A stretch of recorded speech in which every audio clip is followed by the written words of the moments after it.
by the School of Humanities and is co-sponsored by the Baker Institute Shell Lecture Series and by the Arab American Educational Foundation.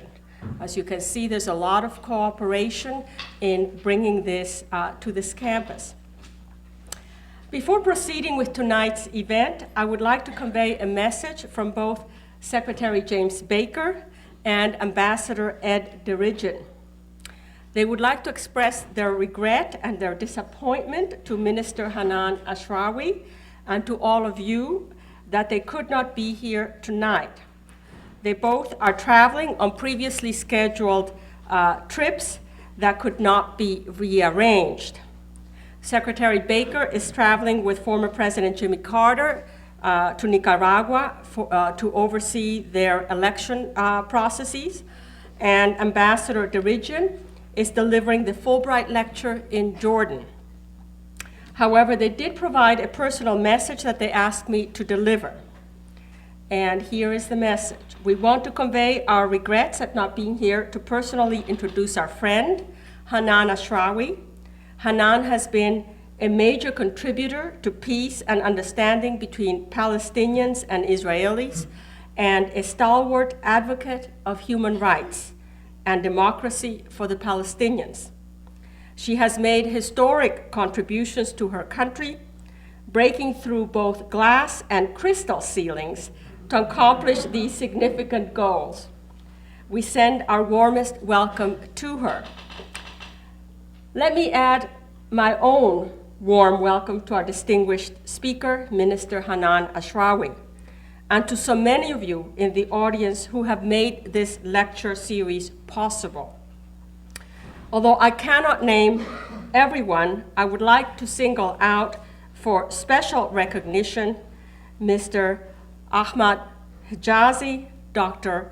Abdel Fustok, and Mr. Saeed Saour, the current president of the Arab American Educational Foundation. The aim of the series, which they have helped to sponsor, is to bring distinguished speakers to Rice University to talk about important topics related to the Arab world, Arab society, and Arab culture. The series is one of many efforts at Rice University to internationalize the university so that our faculty and our students will be better prepared for leadership roles that will benefit the international world in which we live. The world has become increasingly interdependent. What happens in faraway places, like the Middle East, is of immediate concern and importance to all of us, particularly in Houston, which has close economic and social and cultural ties with the Arab world. The phrase that no man is an island entire of itself is no longer just a poetic conceit phrased by a Renaissance poet. It is a reality that we must come to grips with in order for civilization to survive and to improve. For that reason, Rice is expanding its interest in the Arab world. It's expanding its interest in the Middle East in general and also in the Islamic world. We're expanding our faculty in areas such as Arab studies, Islamic economics, and Arab language and literature. These will complement the considerable strengths and talents of faculty who are already here at Rice, working on topics such as Islamic history and Middle Eastern cultures. It is my pleasure to introduce two people, and I will introduce them simultaneously so you won't hear too many introductions. I would like to introduce first Mr. Ahmad Hijazi, who is the chair of the Speakers Committee of the Arab American Educational Foundation, and a person whom I've gotten to know a little bit in the last year and have come to admire, and whose company I've enjoyed a great deal. It is my pleasure also to introduce one of Rice's faculty members, Professor Paula Sanders of the History Department, who is an expert in Islamic history and the author of a prize-winning book on ritual and politics in Fatimid Cairo. As a scholar of the Middle East, she will be one of the introducers of Minister Hanan Ashrawi, and she will be able to do so with a degree of knowledge that our distinguished speaker merits, and which I, alas, despite all my goodwill, cannot provide. Thank you very much.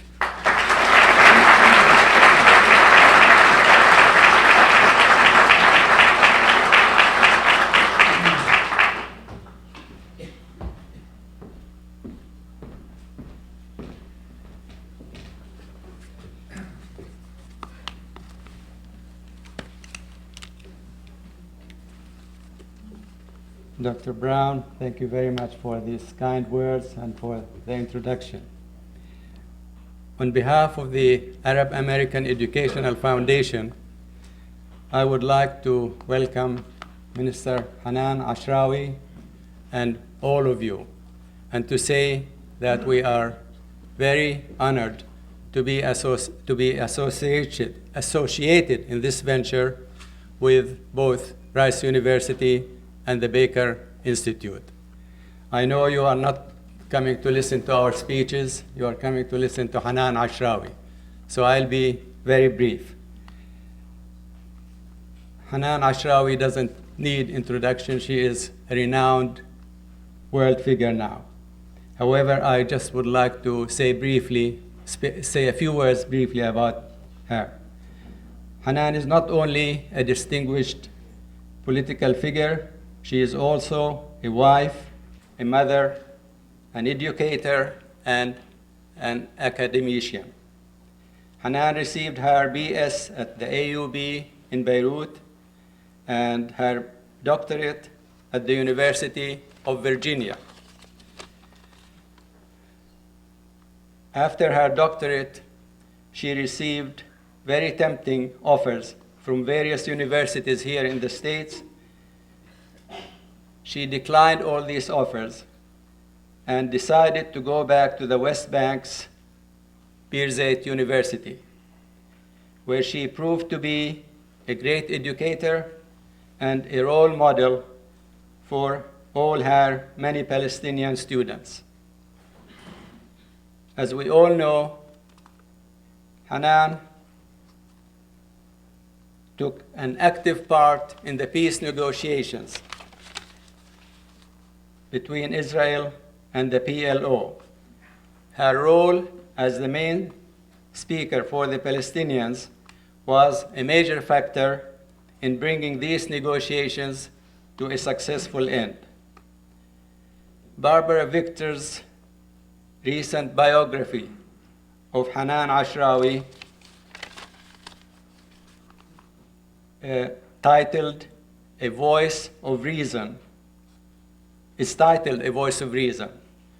What a great and apt choice. This title explains it all. Through her reasonable and logical approach to problems, Hanan Ashrawi was able to change public image in the West, and especially in the United States, of the PLO from a terrorist organization to one of a government in exile, ready and able to talk and live in peace with its neighbors. And finally, I would like to say that Hanan Ashrawi hails from Ramallah, one of the best residential towns in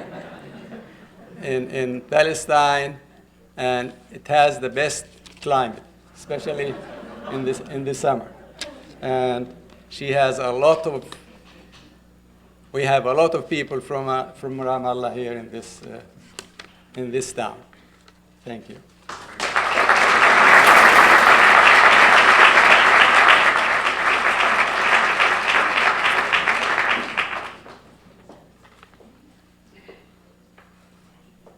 It is an honor to introduce to you Hanan Mikhail Ashrawi, Minister of Higher Education of the Palestinian Authority.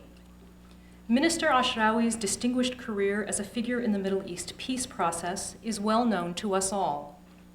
As an activist, diplomat, and nation builder, She has been an unwavering advocate of political processes in the pursuit of peace and a passionate defender of human rights and democracy. She has played all of these roles as a member of the political and diplomatic committees of the PLO, as official spokesperson of the Palestinian delegation to the Middle East peace process, as founder and Commissioner General of the Palestinian Independent Commission for Citizens' Rights, currently as an elected member of the Palestinian Legislative Council representing the Jerusalem District, and since June of this year, as Palestinian Minister of Higher Education.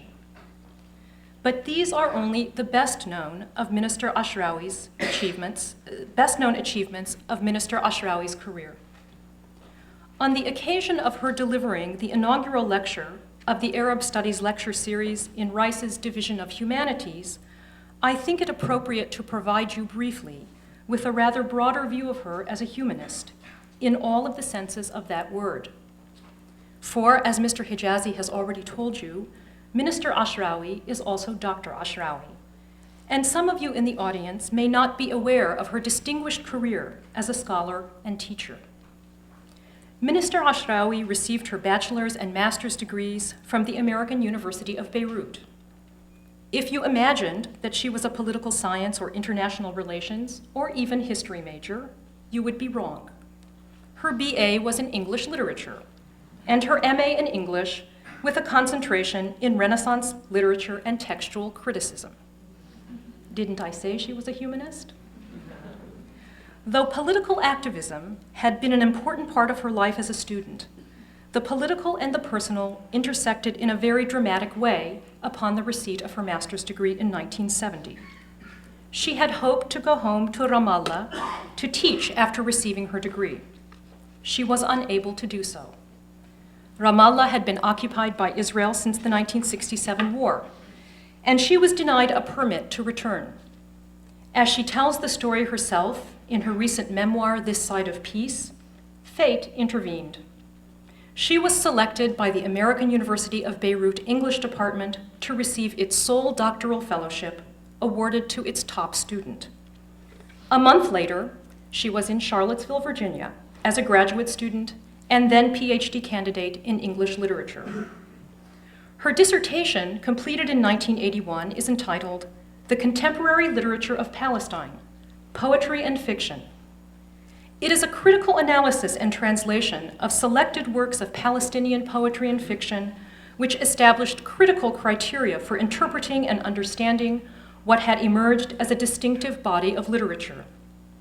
It may interest all of you to know that a systematic search of dissertation abstracts on CD-ROM, available in the Rice University Reference Room in the library, the publication that indexes all PhD dissertations produced in the United States from 1849 to the present, reveals that hers was the very first dissertation ever written in the United States on Palestinian literature. In scholarship, as elsewhere, she is a trailblazer. Even before completing her PhD, Minister Ashrawi founded and chaired the Department of English at Birzeit University, the flagship campus of the 7 Palestinian universities. She served also as Dean of the Faculty of Arts at Birzeit University and founded and headed the important Birzeit University Legal Aid Committee and Human Rights Documentation Project.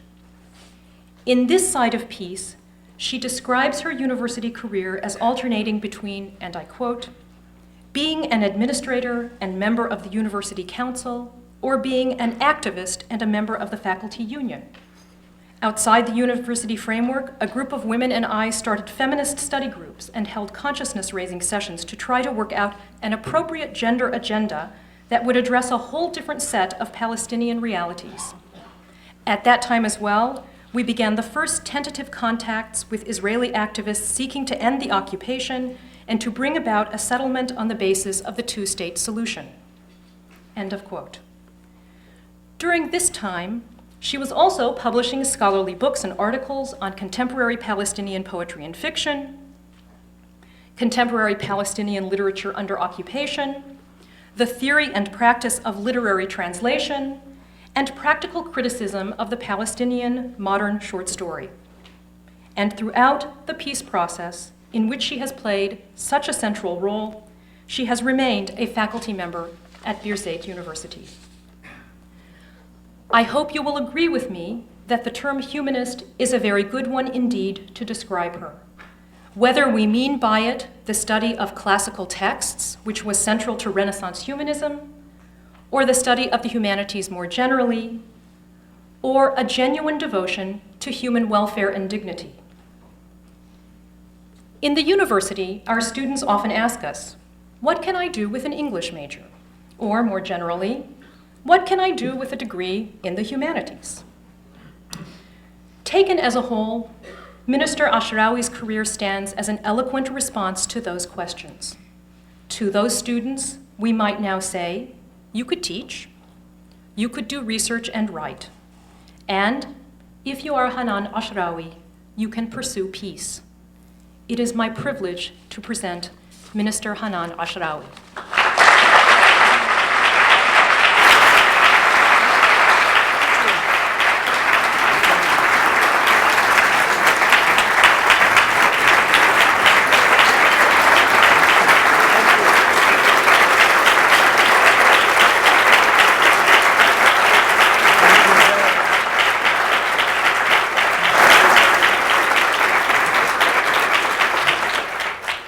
أهلا وسهلا.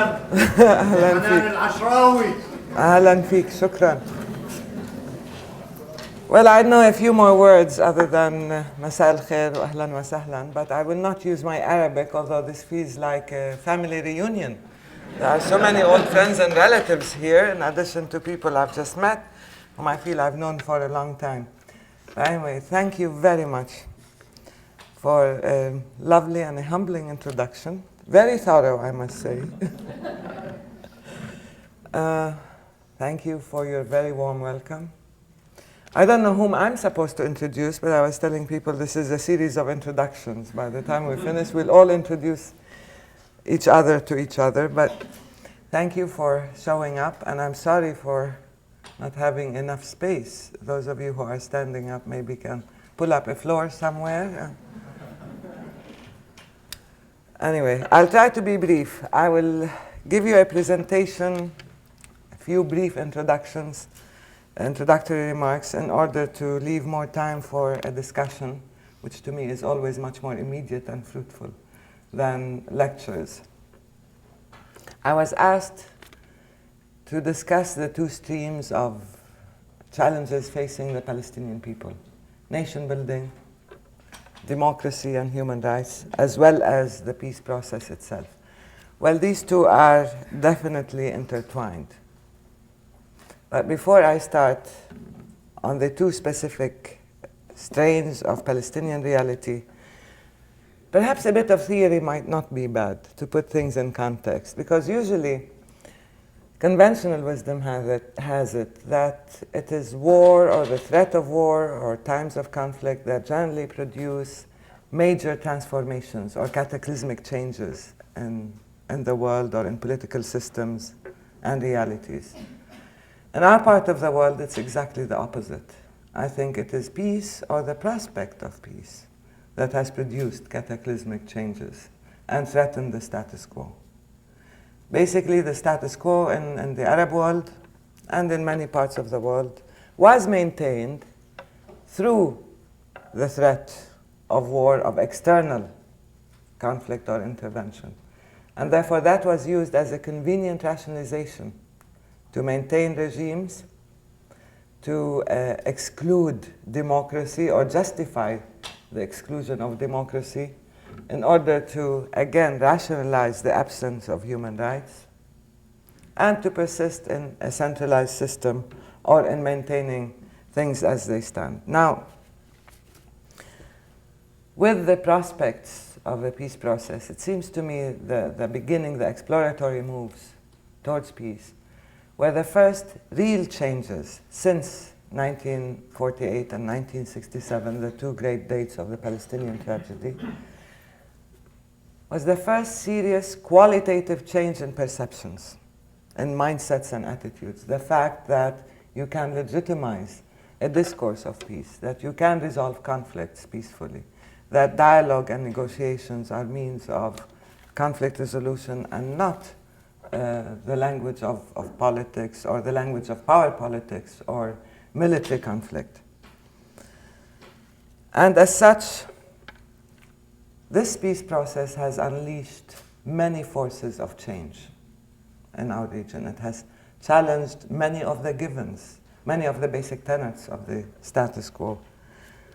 But right now, the whole region, in addition to this specific peace process, is in a state of flux, is in a state of emergent realities, but right now is in a state of tremendous danger, threatened with a collapse, not just of the process, but the objective of the process, which is peace, threatened with a regression into a language and attitude that goes back to the whole logic of, if you can call it logic, of domination and of military control, and regressing towards a language and perception that is based on ideology, on stereotypes, sometimes even on racism.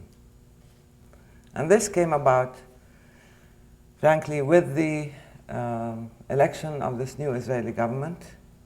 And that is not to say that the peace process was proceeding smoothly before that, but this new Israeli government represents a whole new attitude in terms, new and old, in terms of attempting to use the peace process as a means of consolidating power, of dictating terms, to negate the very validity of this process. For example, when you start by presupposing that your objective is to prevent the emergence of a Palestinian state, and when you start by saying that you will not relinquish land, occupied land, and you start by saying that you will maintain the occupation of Jerusalem and annex it, then that means the three basic constituents or components of peace are being denied, which means that the process in itself has lost its substance.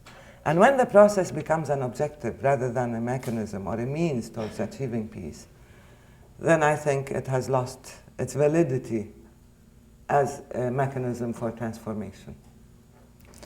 This, again, in addition to the fact that this government is taking preemptive measures to determine single-handedly the outcome of negotiations, particularly on settlements and on Jerusalem. And therefore, when the latest breakdown, or what is called eruption or explosion, took place in this most recent crisis, it didn't come out of the blue or out of a vacuum. There was an ongoing process of build-up, of resentment, of anger, a resurgence of hostility, of deprivation. And so when the tunnel was opened in Jerusalem, it came as a spark that ignited the whole situation.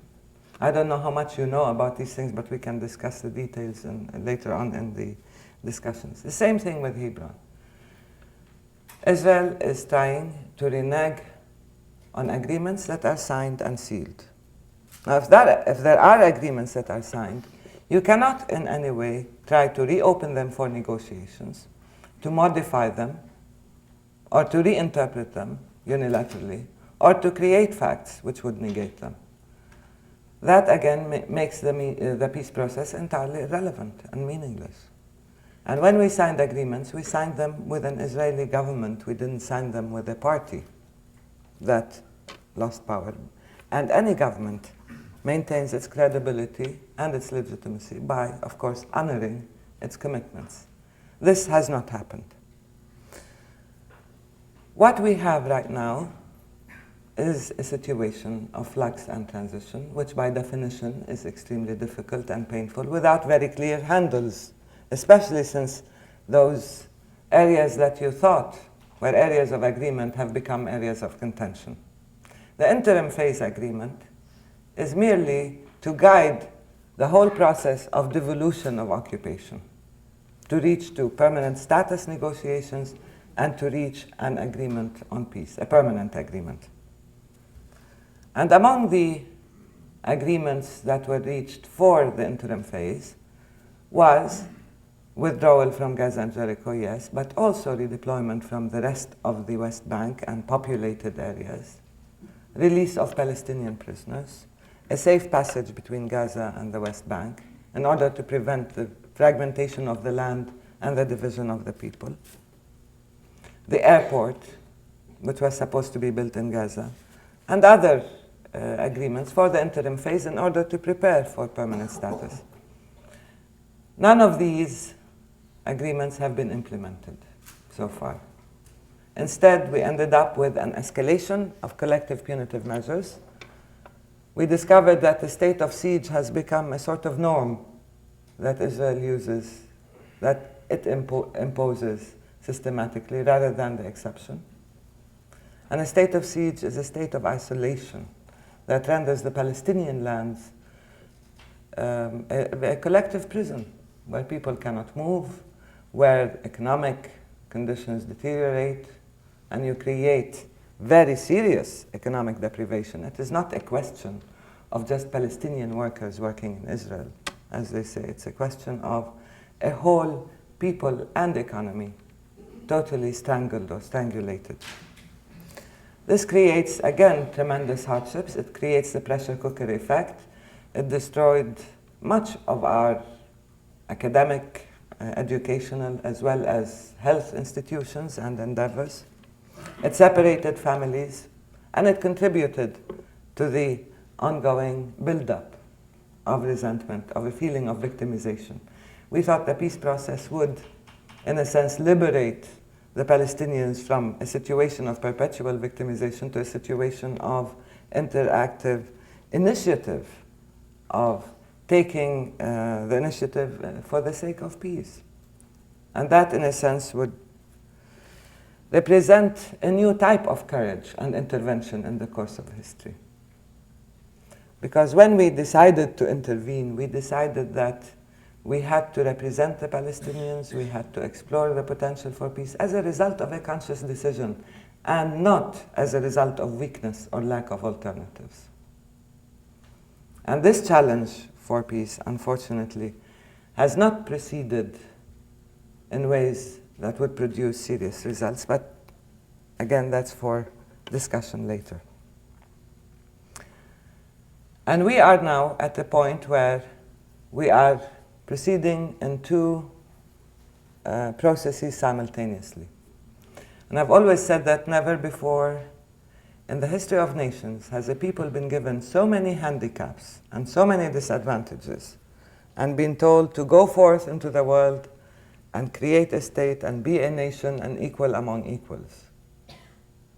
Right now we are supposed to work on the devolution of occupation and evolution of statehood, knowing that the peace process is in serious trouble, that the occupation continues but has taken on different guises and different expressions, and that the process of nation building is one of the most difficult challenges and endeavors, given the fact that we do not control our resources, we do not control our crossing points, and that at any time the Israeli army can intervene, which it did, and that we are dealt with as isolated population centers rather than as a people with demographic and geographic contiguity and continuity.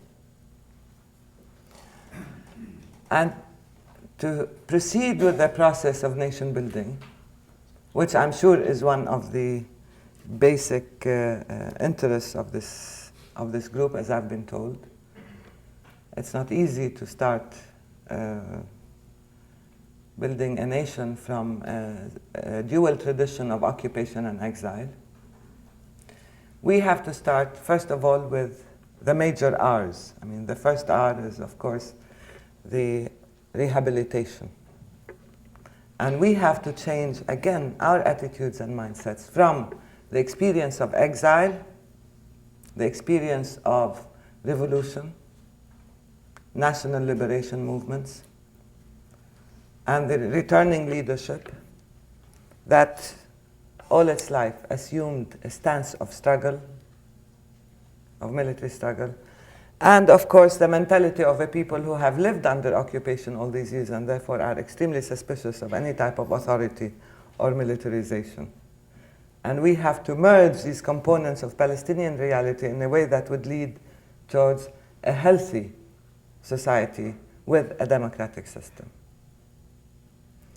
We have seen some serious problems. We have seen excesses and violations, particularly when it comes to human rights issues. But at the same time, we have had the courage, I feel, and the integrity to speak out, to hold people accountable when they violate these rights or curtail freedoms. The most important step in the nation-building process, I feel, has been the elections for the Palestinian Legislative Council. Because for the first time, we managed to hold free and fair elections, which were suspended under occupation, for all Palestinians on the land of Palestine, in Palestine,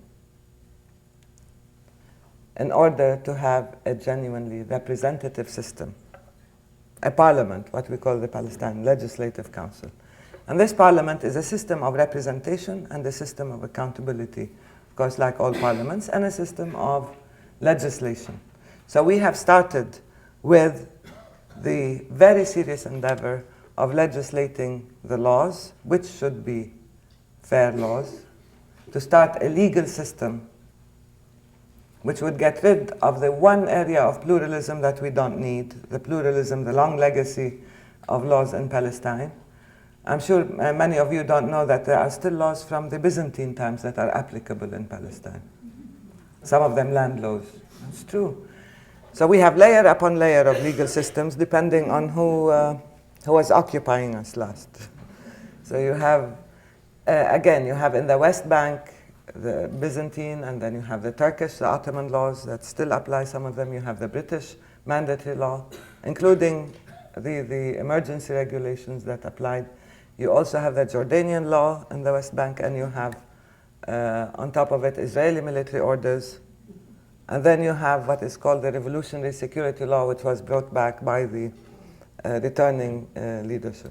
So you have all these layers of laws, and anybody, I said, can pull any law out of any hat and consider himself or herself legal.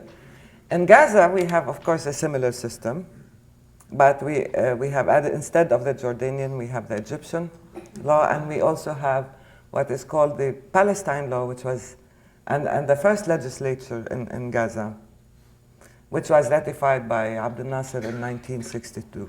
So we have another added layer there. And the fact that we have two separate legal systems is one major drawback, and not just legal systems, but separate legal systems with multi-tiered sets of laws, has created a situation of chaos, of lack of the rule of law, in addition to the fact that our judiciary was totally distorted under occupation. 28, 29 years of occupation is not very healthy, not just for children and living things, but also for our judiciary.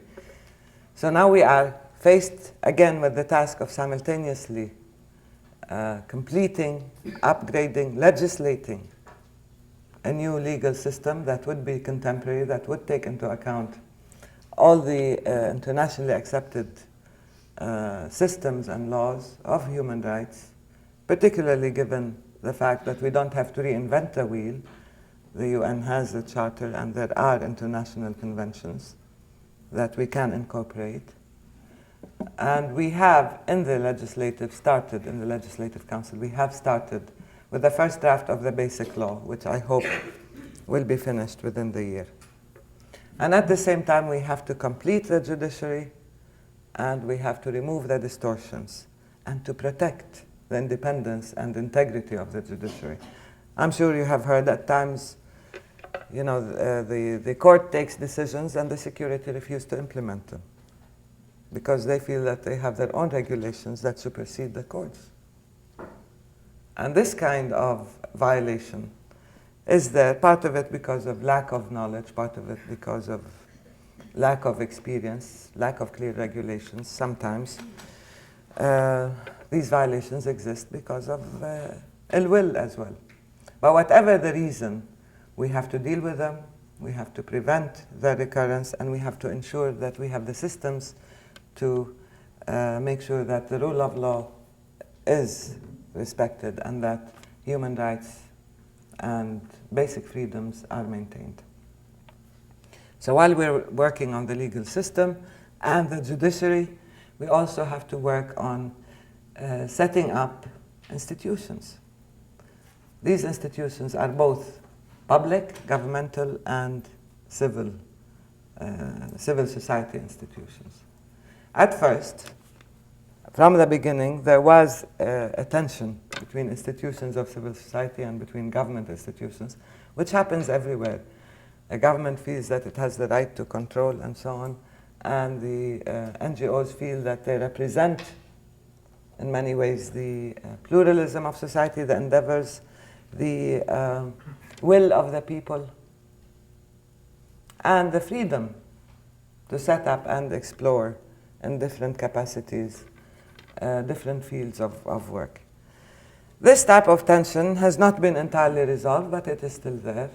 However, we feel that we have to start, again, devolving the whole idea of security and security systems and militarization and police work, and strengthen the institutions of civil society in order to maintain democratic pluralism and involvement. Again, this is not easy because most of our NGOs, if you know, emerged even under occupation and did a lot of the work that governments normally do and provided many of the services that governments do. And they are not ready now to sit back and relinquish responsibility or to accept direct oversight or control. So we again have to legislate in order to ensure that the NGOs are protected. But these are some of the challenges that we are facing in the nation-building process. The fact that accountability is always commensurate with a degree of responsibility sometimes fails to make a dent in people's consciousness because you cannot hold people accountable for things that are not under their control. And the fact that the peace process has not moved at the pace which we needed, since these two processes are interdependent and simultaneous and must proceed at the same pace and influence each other, have direct influence on each other, the nation-building process has been disrupted. First of all, because of Israeli interference and pressure. Some of our, for example, our universities, some of them are closed. The closure itself does not allow for freedom of movement and so on, so some of our institutions have been disrupted. Again, the fact that we do not control the crossing points means we do not control our economy, and therefore severe economic hardships have led to a real breakdown in what we called our plans for reconstruction and development. And we felt that in order to face external challenges, we had to be empowered internally. And we had to build a strong and healthy and democratic society and system in order to face these challenges. So now to talk about what is happening in the peace process. This new government, as I started out saying, has in many ways deprived the process not just of its momentum and its dynamic, but much more dangerously of its integrity as a process capable of producing change. When we started out, we said that we had to have third-party intervention, that we had to have clear terms of reference, clear and defined objectives, and incremental steps to lead to those objectives. Right now, the terms of reference have been negated. The land for peace equation has been denied by this government. The incremental process has not been pursued because the implementation has been disrupted. Again, the objectives have changed because single-handedly the Israeli government decided to change the objectives. Permanent status negotiations have not started. And the whole region is now facing the threat of a possible whole new cycle of conflict, of instability, and possibly even of an outbreak of military hostilities. That's why I keep saying we need a third-party involvement. And given the nature of this phase of the pre-election period in the US, we know that the US, which is the sponsor or the co-sponsor, or perhaps now the only sponsor of the peace process, is in no mindset or mood to intervene, to hold Israel accountable, to even criticize Israel openly, or to enter into any confrontation with Israel. Which means that the peace process has been left again to the disequilibrium of power, at the mercy of the militarily strong to impose or dictate its own will. And this type of disequilibrium, of asymmetry of power, is the most dangerous when you are involved in a process which is supposed to be based on the principles of parity, of mutuality and reciprocity, of the politics of inclusion and not exclusion. That's why we are moving towards attempting to address a more involved participation in the process by Europe, for example, and not just as a stopgap measure during American elections, but because we feel Europe is a serious regional player and a participant in the process of economic reconstruction and development. And if Europe is going to foot the bill, it should have the political power commensurate with its economic power and its economic abilities. And of course, it has close ties with all parties in the region.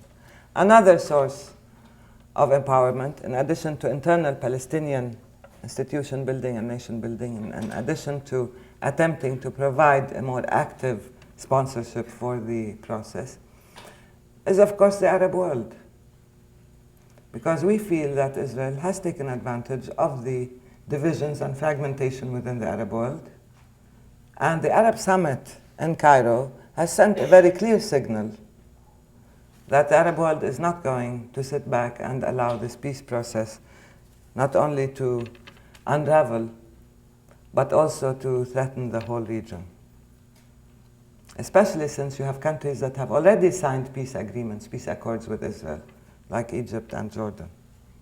And there are countries that have already started exchange, economic and diplomatic exchange, in North Africa and Gulf countries. So if Israel wants the process of normalization within the region and with the Arab world, then it has to pay its dues when it comes to peace. This is another signal. And at the same time, I think within Israel, there is an active public opinion, an active constituency for peace. This government does not have a monopoly on public opinion, and many of the people who elected this government did not elect it as a vote against peace. Many of them elected it as a source of disenchantment with the Labour Party. But at the same time, there is still an active constituency for peace, which is at least 50% of the Israeli public. And that constituency, I feel, has the responsibility to speak out, to try to provide the real system of accountability and intervention for the very dangerous policies of this government.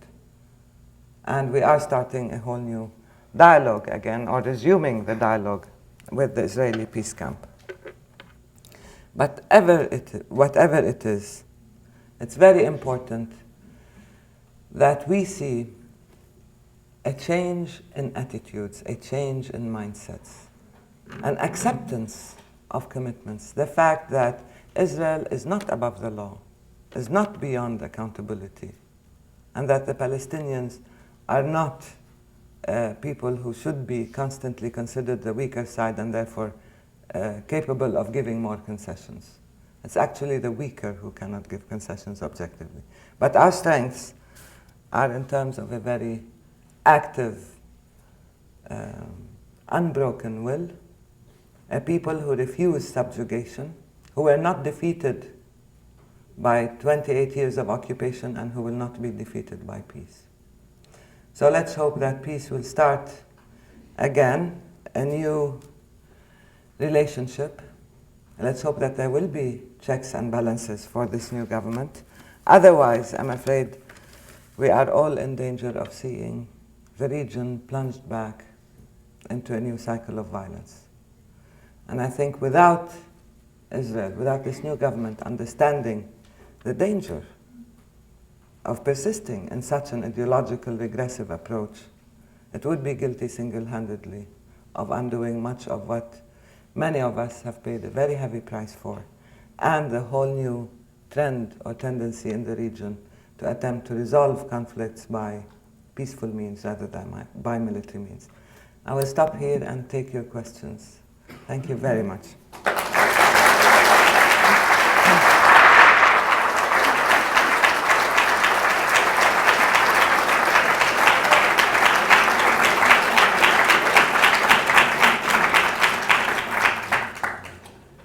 Who will? Is somebody going to come up and take the questions? Or? Okay, since I don't know. Dr. Hanan, you have elaborated on the situation in the West Bank very well. Now,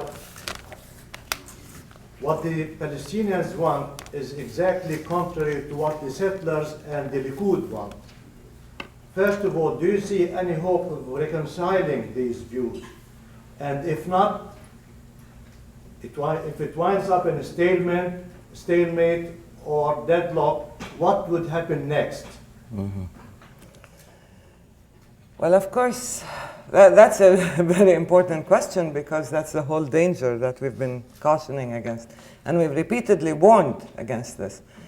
Settlement activities and peace do not proceed, cannot be reconciled, because the whole purpose of the peace process is, of course, to restore the land to its rightful owners, isn't it?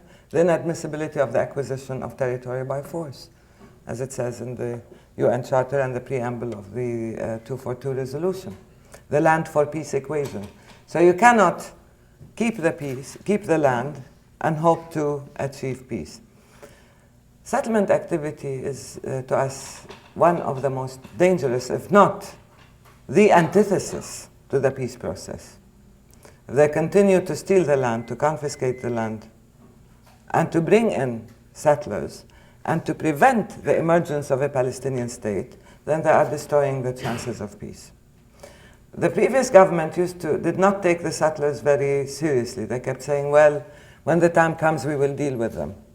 And they are only 120,000 at that time they were. This government has stepped up settlement activities, has stepped up confiscation of land, is bringing in more settlers into the West Bank, and Gaza, actually, from which they were supposed to withdraw entirely. Which means that they are creating facts that would render peace impossible in the future. These are areas of friction, areas of very clear confrontation and potential conflict. Settlers behave as if they're above the law, with the power of life and death over Palestinians.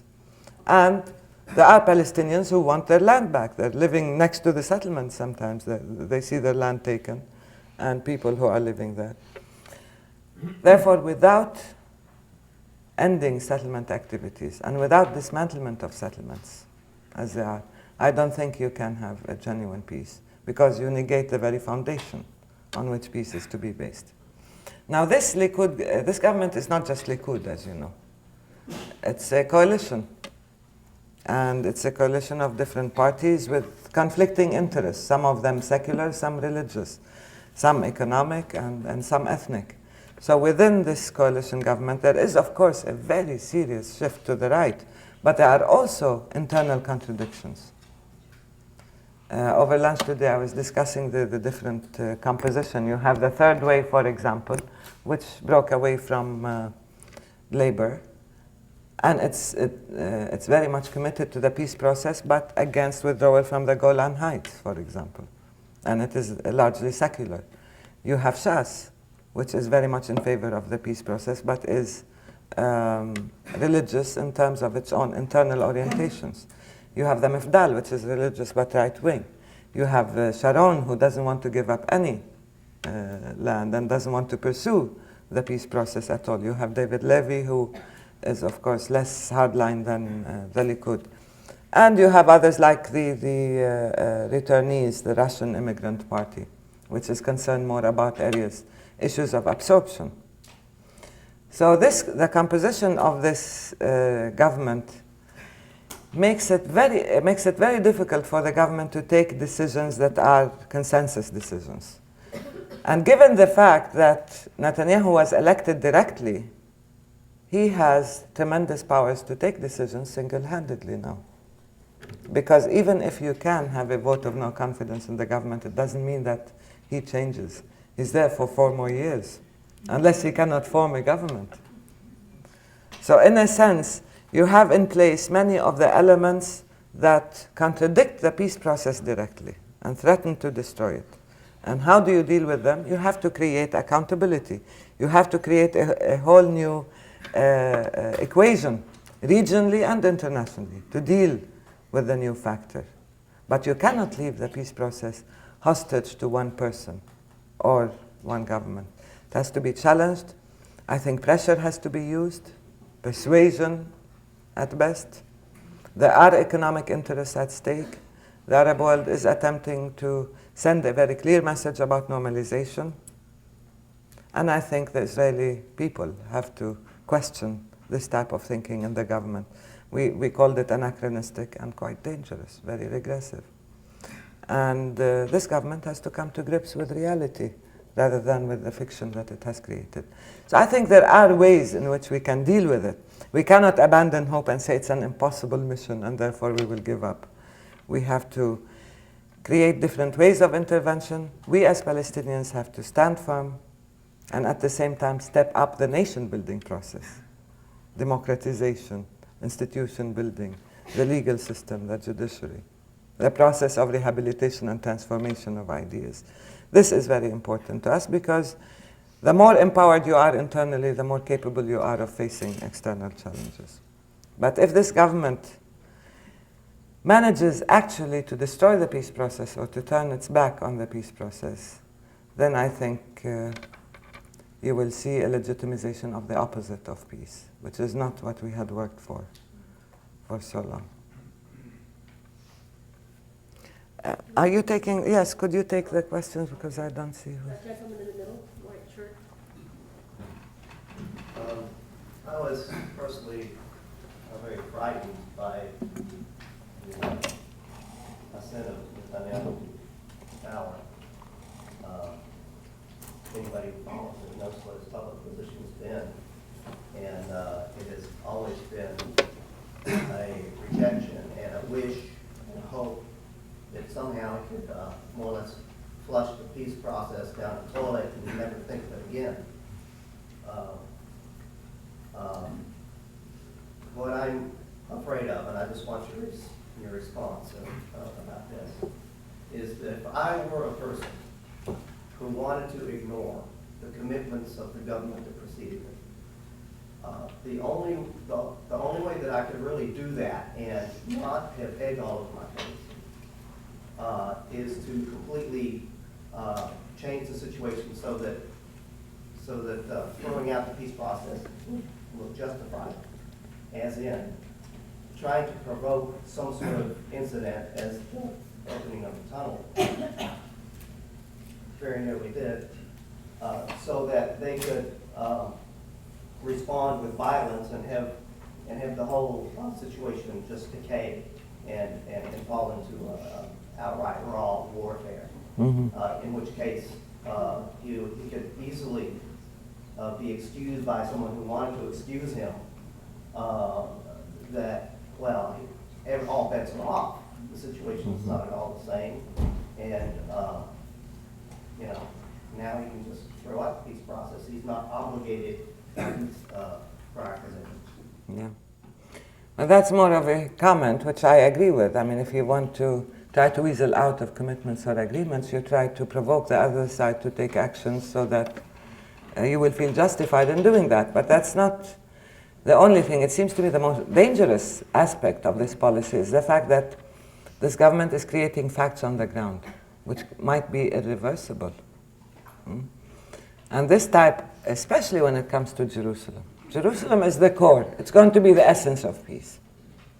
Now, if this government persists in its attempts, not only at the legal annexation of Jerusalem, but the transformation of the character, the nature, the history of Jerusalem, and continuing with its policy of isolation, extraction of Jerusalem from the heart of Palestinian reality, this again is extremely dangerous because without Jerusalem there is no peace.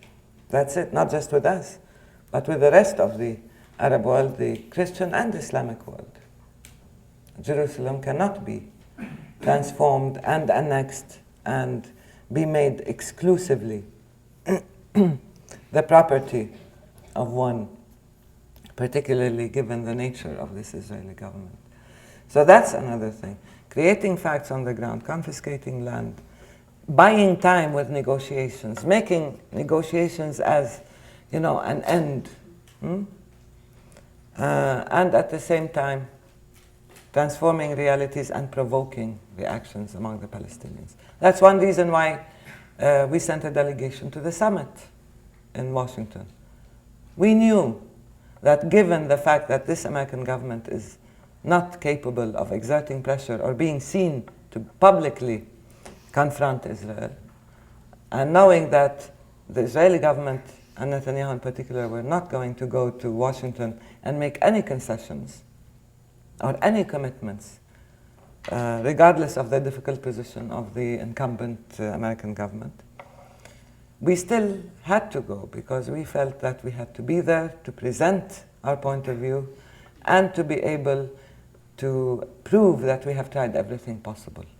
But the moment you withdraw from the arena or you withhold communications, it means that you are to blame and you've given Israel the excuse to lay all the blame on you. Now, the recent confrontations, I'm sure you've seen them. I mean, this is an exercise in public relations and in distortion. Most Americans tended to view the recent violence as Palestinian violence. How many of you thought of it as Israeli violence? Well, there were some. Very good. There's a large number, which means you're much more aware than the average public in the US. But the presentation, it's as if the Palestinians woke up one day and decided, that they have a police and the police is going to shoot at the Israeli army.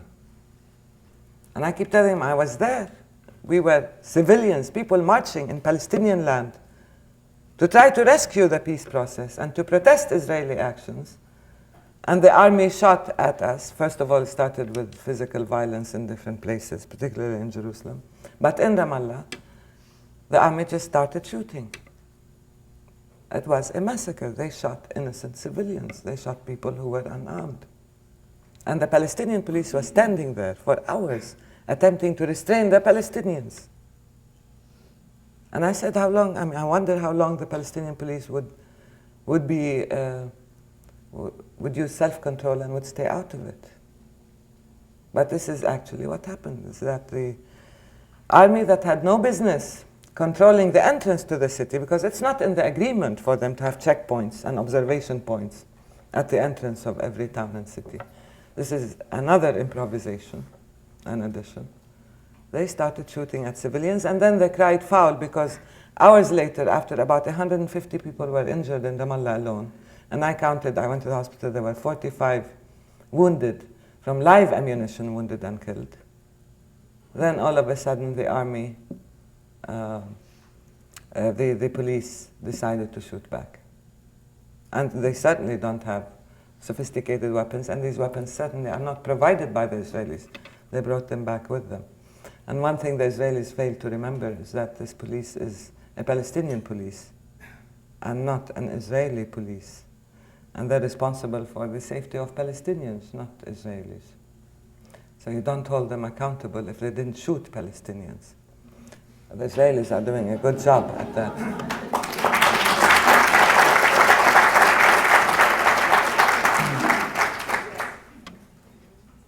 An idea has come forward that Palestinian universities in the West Bank and Gaza are setting the model and the role for pluralism and democracy, and have been for several decades. As Minister of Education, what do you think the role of education, particularly within the universities, can play in this process of nation building? Oh, that's a tall order. Well, the role of universities. I'm not here to give you a whole new lecture on what universities can do in nation building in terms of establishing public awareness, the terms of reference, the practicing, providing the fora for democratic debate, for, again, a public discourse on issues. the models, the studies, the think tanks. I mean, there are all sorts of things that all universities do everywhere. But the universities traditionally have provided the haven, let's say, for political pluralism and for exploration of very difficult ideas. The university started, let's say, community work programs. The university started certain Israeli-Palestinian dialogues, even though now the dialogue is no longer working. The university started explorations of potential peace ideas, and at the same time provided the place where democracy can be practiced through elections. When we were prevented from having elections under occupation was in the universities that elections were taking place and so on. This is all historical. But right now, I feel the universities have a tremendous task to maintain the discourse and the awareness of civil society, to be the critical voice, to challenge, especially in nation building, not to accept any type of imposed militaristic approach or centralization or the absence of democracy, but to continue to be, as they were called before, the hotbeds of incitement. I would like them to be the hotbeds of intellectual incitement, to explore, to go beyond the given and to question, and not to accept any kind of intimidation or control. This is very important to us, because this is where democratic ideas and practices emerge and are validated in the public consciousness and will. And we're trying to protect and maintain the independence of universities. Recently, as you know, they formed a new force called the Security University or Campus Security Force. And literally all hell broke loose. Not just, we had student councils, we had the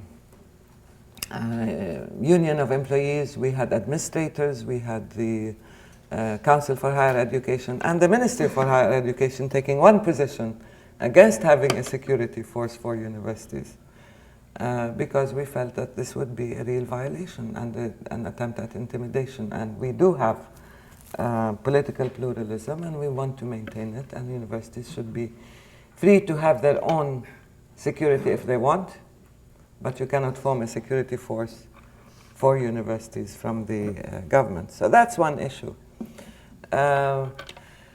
Right now, universities face serious problems internally. Of course, there are serious financial problems. They have no economic security whatsoever. We have to try to find endowments and support, continuing support and stability for them. Some universities in areas B under Israeli security control are closed down. They closed down again. They've extended the closure of Hebron University and of the Polytechnic, which became the School of Engineering and Technology. These are closed down. The Gaza students cannot come to the West Bank to their own universities in the West Bank and vice versa. Faculty cannot and staff cannot reach their own institutions. So they're having serious difficulties again. And we have to deal with that and with planning and with these objective conditions. But at the same time, they still are functioning in terms of awareness. We are promoting now networking, so that you will have one unified network for all the institutions of higher learning. And we will provide them with the gateway. We are working on new research projects and getting joint and shared research internationally. We're working on twinning relations and so on. All these are ways of invigorating not just the intellectual climate, but really the practice of participation and empowerment and democracy. One last question so that we don't overtax our speaker. He has to have a long day today. Yes, Mr. Right. Madam Minister, I would like to ask you a question that is quite disturbing to me as an American of Palestinian heritage from Israel proper. I was a student in '67 after the tragedy in the Middle East. One of my colleagues, a West Bank student, told me, if they give us back the West Bank, we'll make a peace treaty with Israel. Mm-hmm. Are we seeing today on the national Palestinian level what that student was telling me? Are we forgetting about the majority of the Palestinians who live outside the West Bank and Gaza? And whatever happened to that idea of a secular state in the Middle East where the three Semitic people of the three great monotheistic religions can live together in peace and equality? That's a very good question, because that was a commitment we had on the non-sectarian state of Palestine, where all three religions can coexist equally. This, as you know, this proposal, which we adopted in the late 60s and we presented officially, was turned down flat, because it definitely goes against the whole basis of Zionism, because Zionism wants a state in Palestine for the Jews. And when you start advocating inclusiveness and pluralism and non-sectarian, or if you want a secular state, then of course you're going against a movement which has led to the establishment of the State of Israel. So it was turned down, of course.